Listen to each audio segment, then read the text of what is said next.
الحمد لله رب العالمين وبه أستعين وأشهد أن لا إله إلا الله وحده لا شريك له وأشهد أن محمدا عبده ورسوله صلى الله عليه وعلى آله وصحبه وسلم تسليما كثيرا. أما بعد، قال شيخ الإسلام محمد بن عبد الوهاب رحمه الله: باب قول الله تعالى: أفأمنوا مكر الله فلا يأمن مكر الله إلا القوم الخاسرون، وقوله: ومن يقنط من رحمة ربه إلا الضالون. گرامی قدر خواتین و حضرات، شیخ الاسلام محمد بن عبد الوہاب رحمہ اللہ کی کتاب التوحید سے دروس کا سلسلہ اللہ کے فضل و کرم سے جاری ہے. آج ہم یہ باب پڑھ رہے ہیں جس کا ترجمۃ الباب قرآن مجید کی ایک آیت ہے سورہ اعراف کی، اور اس کو ترجمۃ الباب بنانے کا اور اس کتاب میں ذکر کرنے کا مقصد یہ ہے، دو باتیں ان دو آیتوں میں دو باتیں کہی گئی ہیں.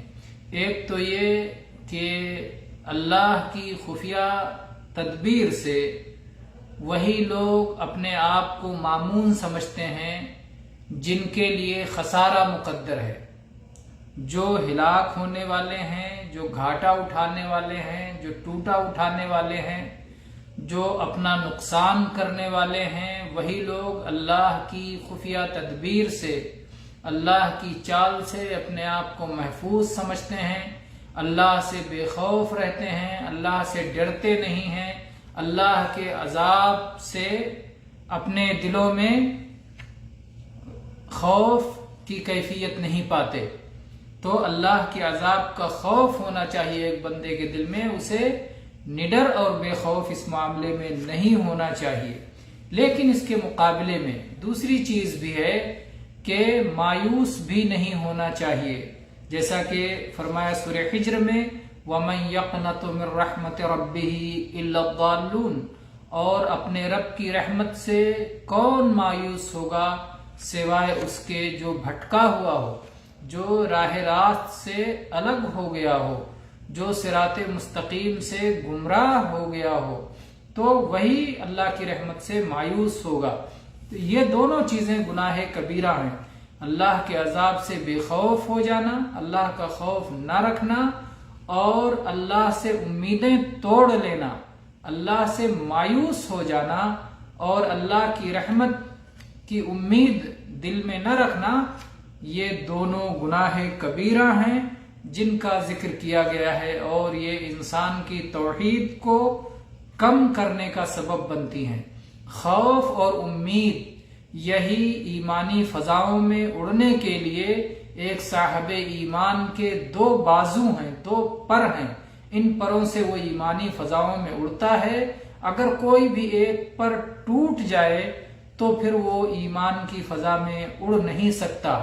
اگر خوف ختم ہو گیا، دل سے اللہ کا خوف مٹ گیا، نڈر اور بے خوف ہو گیا، تو پھر یہ اس کے لیے مہلک ہے.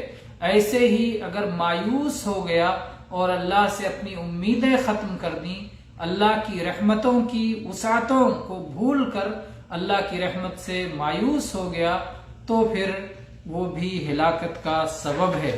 تو ان دونوں آیتوں سے ہمیں معلوم ہوتا ہے کہ ہمیں اللہ کے عذاب سے بے خوف نہیں رہنا چاہیے، بلکہ ہمیشہ اللہ کے عذاب سے خوف زدہ اور چوکنا اور ہوشیار رہنا چاہیے. اور اللہ کے عذاب سے بے خوف ہو جانا، امن میں ہو جانا، یہ گناہ کبیرہ میں سے ہے. اور ایسے ہی اللہ کی رحمت سے مایوس ہو جانا، یہ بھی گناہ کبیرہ ہے. اور ایک صاحب ایمان کو خوف اور امید دونوں اپنے اندر رکھنا چاہیے. اور اس کے بارے میں اہل علم نے تفصیل کی ہے کہ جوانی کے دنوں میں خوف کو غالب کرنا چاہیے، اور بڑھاپے کے دنوں میں امید کو غالب کرنا چاہیے. یا پھر بعض لوگوں نے اس طرح کہا ہے کہ جب گناہ کی طرف دل مائل ہو رہا ہو، اس وقت خوف کو اپنے دل میں جگہ دینا چاہیے اور اللہ کے ڈر سے گناہوں کو چھوڑ دینا چاہیے. اور جب آدمی مایوسی کی طرف جا رہا ہو اور ڈر اتنا دل میں پیدا ہو گیا ہو کہ اب تو میں اتنا گنہگار ہوں، اب میری معافی ہونے والی نہیں ہے، تو جو کچھ کرنا ہے دنیا میں کر لو۔ جب اس طرح کا ذہن میں خیال آنے لگے، مایوسانہ ذہن، تو پھر اللہ کی رحمت کو غالب کرنا چاہیے، اللہ کی طرف پلٹنا چاہیے کہ اللہ تعالیٰ تو بڑے رحم و کرم والا ہے۔ تو یہ خوف اور رجا یہ دونوں عبادت ہے جو اللہ کے لیے اخلاص کے ساتھ ادا کرنا ضروری ہے۔ اس باب میں چند احادیث بھی شیخ الاسلام نے ذکر کی ہے۔ وعن ابن عباس رضی اللہ عنہما ان رسول اللہ صلی اللہ علیہ وسلم سئل عن الكبائر فقال الشرك باللہ والیأس من روح اللہ والامن من مکر اللہ۔ یہ رواہ البزار۔ عبداللہ ابن عباس رضی اللہ عنہما روایت کرتے ہیں کہ اللہ کے رسول صلی اللہ علیہ وسلم سے کبائر کے بارے میں پوچھا گیا، بڑے گناہوں کے بارے میں پوچھا گیا، تو آپ نے فرمایا اللہ کے ساتھ شرک کرنا اور اللہ کی رحمت سے مایوس ہو جانا اور اللہ کی تدبیر سے اپنے آپ کو معمون سمجھ لینا، تو یہ کبائر میں سے ہے، بڑے بڑے گناہوں میں سے ہے۔ کبیرہ کس کو کہتے ہیں؟ کبیرہ شرعی اصطلاح میں اس گناہ کو کہتے ہیں جس پر جہنم کی وعید آئی ہے، یا جس پر لعنت آئی ہے، یا جس پر اللہ کے غضب کا ذکر ہوا ہے، یا جس سے متعلق اللہ کا کوئی عذاب ذکر کیا گیا ہے، یا ایمان کی نفی کی گئی ہے، یا دنیا میں اس پر کوئی حد مقرر ہے، تو اس طرح کے گناہوں کو گناہ کبیرہ کہا جاتا ہے۔ پہلا گناہ بتایا الشرک باللہ، اللہ کے ساتھ شرک کرنا، چاہے ربوبیت کا شرک ہو یا الوہیت کا، چاہے ذات و صفات کا شرک ہو یا عبادت کا شرک ہو، کوئی بھی شرک یہ سب سے بڑا گناہ ہے، سب سے بڑا گناہ یہی شرک کا گناہ ہے۔ تو اس کو سب سے پہلے ذکر کیا، اور اس کے بعد میں اس کے ساتھ میں اللہ کی رحمت سے مایوسی کو، اللہ کی رحمت سے امیدیں توڑ لینے کو ذکر کیا، اور اس کے بعد اللہ کی تدبیر سے معمون سمجھ لینے کو اور بے خوف ہو جانے کو ذکر کیا۔ اس کے بعد میں طبرانی کی ایک روایت کو ذکر کیا جسے عبدالرزاق نے بھی روایت کیا ہے عبداللہ ابن مسعود رضی اللہ عنہ سے۔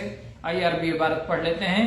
وعن ابن مسعود رضی اللہ عنہ قال اکبر الکبائر الاشراک باللہ والامن من مکر اللہ والقنوط من رحمت اللہ والیأس من روح اللہ۔ تو اس حدیث میں بھی وہی معنی بیان کیا گیا ہے۔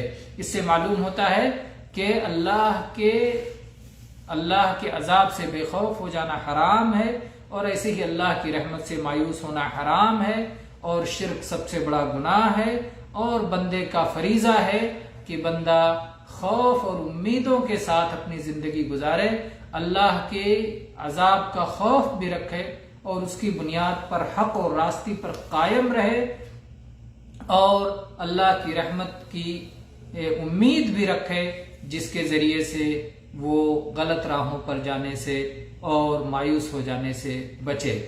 وآخر دعوانا ان الحمد للہ رب العالمین وصلی اللہ علی نبینا وسلم۔